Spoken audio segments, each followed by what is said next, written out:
Без претерување би посакал секој град во Европа да има ваков центар. Може слободно да се каже дека тој е круна на изградбата на Скопје по земјотресот.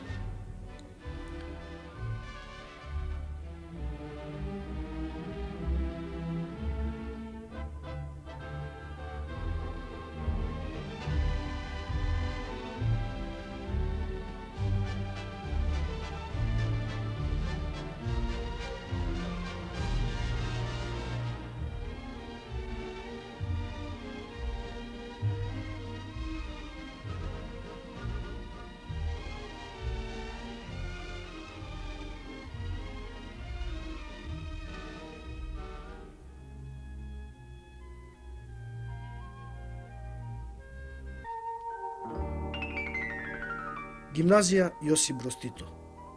Елитни генерации на македонската наука, култура и уметност школувани се овде. Изворена архитектура пред која се вклопи споменикот на ослободителите на Скопје. Или пак нам, кој младоста на безгрижните гимназиски денови ја поминавме овде, ни се чини толку убава оваа зграда. Сеедно.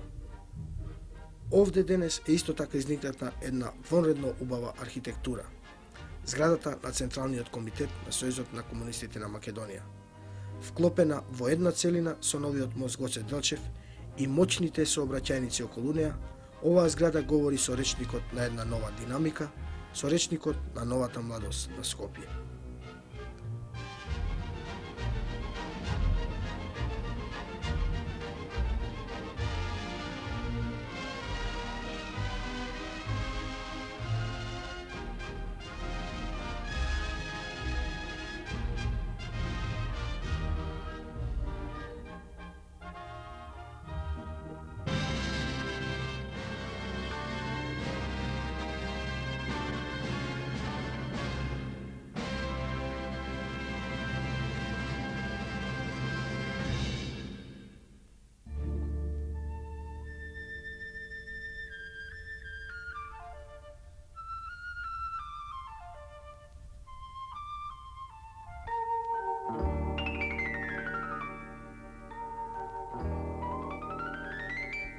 Еве уште една толку драга зграда, театарот. Сентименталните залюбеници во овој храм на културата велат дека Скопје никогаш нема да добие ваков театар. Може би се во право, може би не, но вистина е дека непроценлива е улогата што ја одигра овој театар во развојот на културата во овој град. Колку извонредни изведувачки ансамбли поминале овде и колку млади луѓе научија се за театарот токму овде, во оваа можеби една од најдрагите згради на Скопје. Го нема и старото дрвено мовче, што беше некаде на местото на денешниот моќен мост Близнак, сега една од основните сообраќајни спојници на ново динамично Скопје.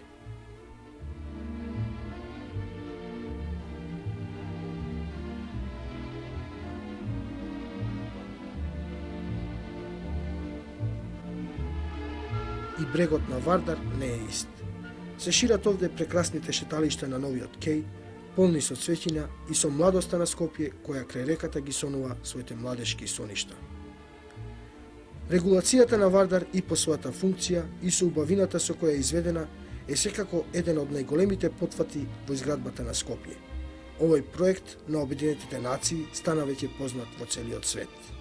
А кој знае, може би Вардар, иако толку пати не плавел, и заслужил да биде вака убаво и елегантно скротен во своето корито.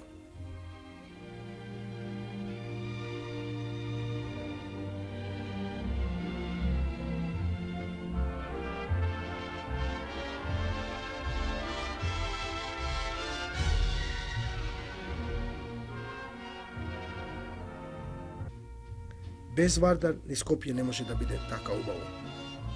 Само се чини дека рибарите се исти во својата надеж, оти во Вардар останала уште некоја риба неотруена од хемикалии и неотепана со динамит.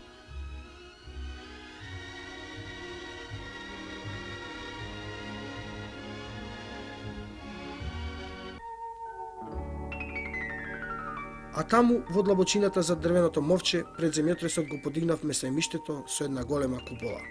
Колку бевме горди на таа градба, ни се чинеше дека поубава тешко е да се направи.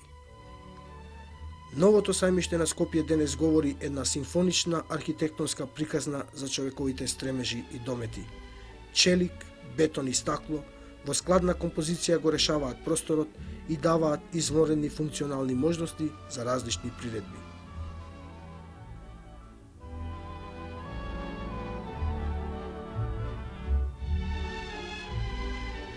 И се чини се намалува сентименталното жалење за урнатите скопски хотели, кога ќе се види овој убавец, хотелот Континентал. – 1962 година, улица Партизанска, само што е пробиена една асфалтна лента. Првата бензинска пумпа е во градба. И тогаш ни се чинеше дека поширока и поголема улица тешко ќе направиме. Околу пукнало поле, бавчите на Скопје.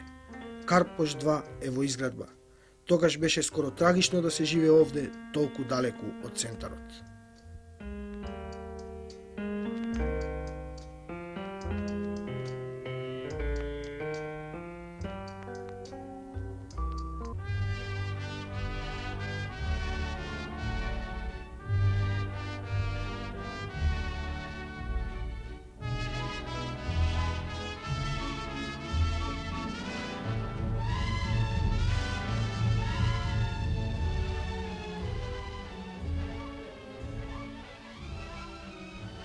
1973 година, истата улица Партизанска.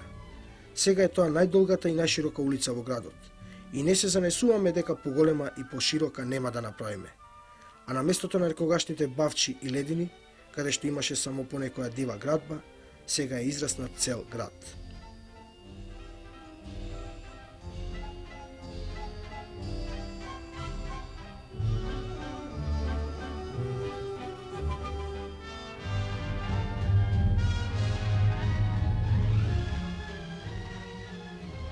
Од десната страна доминира воената болница, еден од најмодерните здравствени центри кај нас.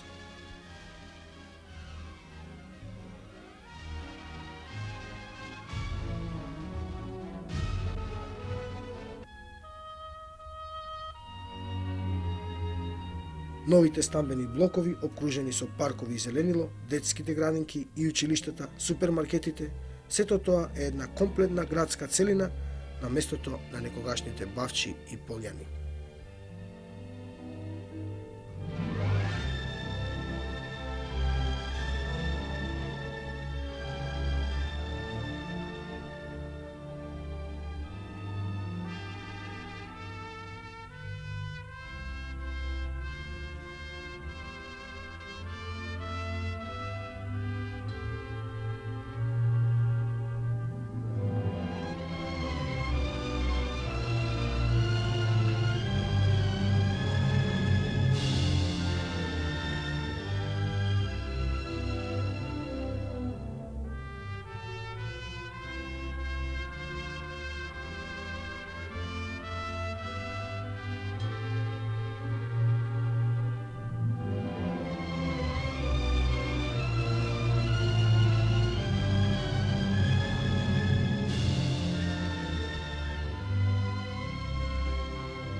Левата страна ја граничат новите стамбени блокови и кули на улицата Партизанска. Од јавните објекти тука историскиот архив на Скопје и студентскиот дом.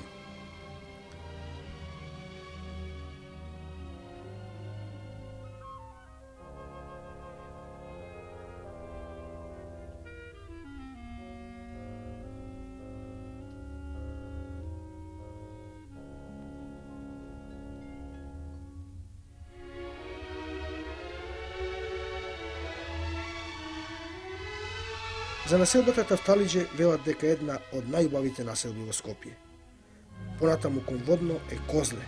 Некогаш таму се одеше на излет на цел ден и ни се чинеше дека е тоа ужасно далеко.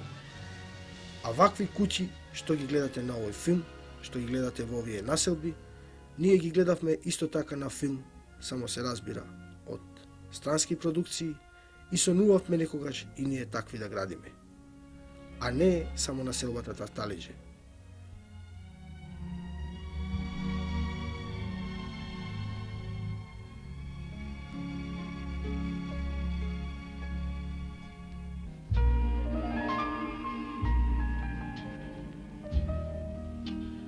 Може ли некој во овие вилички да го познае пустото Топанско поле?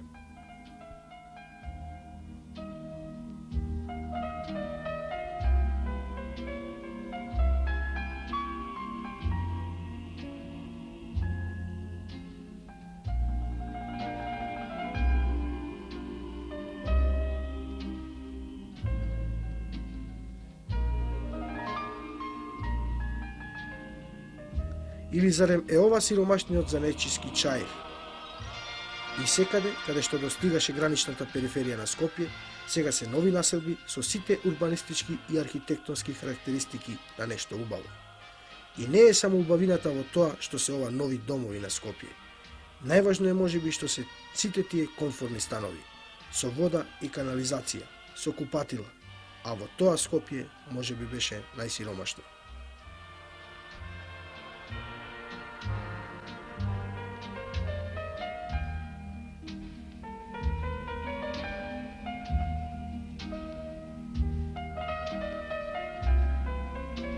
Ако Партизанска е најдолга и најширока улица на Скопје, градот мора да има и најкратка и најтесна уличка.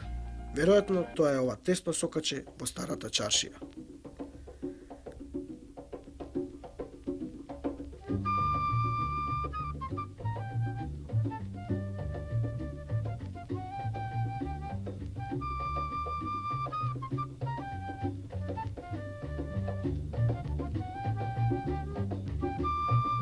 И чаршијата закачена од земјотресот денес комплетно се обновува. Скопје не можеше да ја заборави и напушти. Таа е дел од неговото траење. Таа е и жал и радост на пропаднатите и обновените занати, но секогаш присутна, жилава, прилагодлива и денес стои нераскинливо од новото Скопје. Таа е денес и оаза во шумата на асфалтот, бетонот и челикот. Таа е и за солниште кога човек сака за момент да се скрие од цивилизацијата која често е толку нападна.